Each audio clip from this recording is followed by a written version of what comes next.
सुबह सुबह अंकुरित मूंग और चना खाकर मैं निकल जाता हूँ अपने काम के लिए। और आज का काम था धान उड़ाने का, जो कि मुझे बहुत अच्छा लगता है। और भाई ठंड का दिन है तो सुबह सुबह ठंडी तो मुझे भी लग रही थी। थोड़ी दूर जाके देखता हूँ कि बुआ तो मेरा ही इंतजार कर रही थी। और फिर बुआ के हाथ से हथियार लेकर हम निकल जाते हैं अपने काम के लिए। और फिर हम पहुँच जाते हैं अपने मंजिल तक, जहाँ पे हमारी बुआ बचा हुआ सामान भी पकड़ लेती है। और भाई मेरे मन में तो यही चल रहा था कि क्या हम इतना सारा काम एक दिन में कर पाएंगे। और भाई काम तो यही था कि इस मशीन से हमें धान उड़ाना था। और भाई जैसे तैसे करके हमने तो अपनी मशीन सेट कर दी थी। और अब देखना ये था कि क्या हमसे ये काम एक दिन में हो पाएगा। लेकिन काम शुरू करने से पहले मुझे एक और काम मिल जाता है कि मुझे अपने छोटे चाचू को अपने साथ लाना था, क्योंकि काम के लिए हमें एक आदमी कम पड़ रहा था। फिर क्या, बाइक स्टार्ट करके मैं भी निकल जाता हूँ अपने चाचू को लेने, जिसके लिए मुझे कच्चे व उबड़ खाबड़ रास्तों से जाना पड़ता है।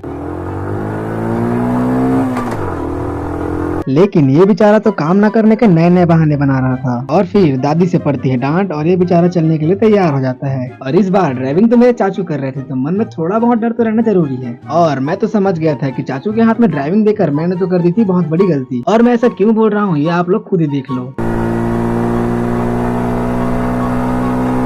और फिर चाचू को 2-4 गालियां देने के बाद हम लोग अपना काम फटाफट से शुरू कर देते हैं, जिसके बाद हम 3 एक तरफ और बाकी सब एक तरफ। और भाई क्या आपने भी ऐसा होते देखा है तो कमेंट में जरूर बताना।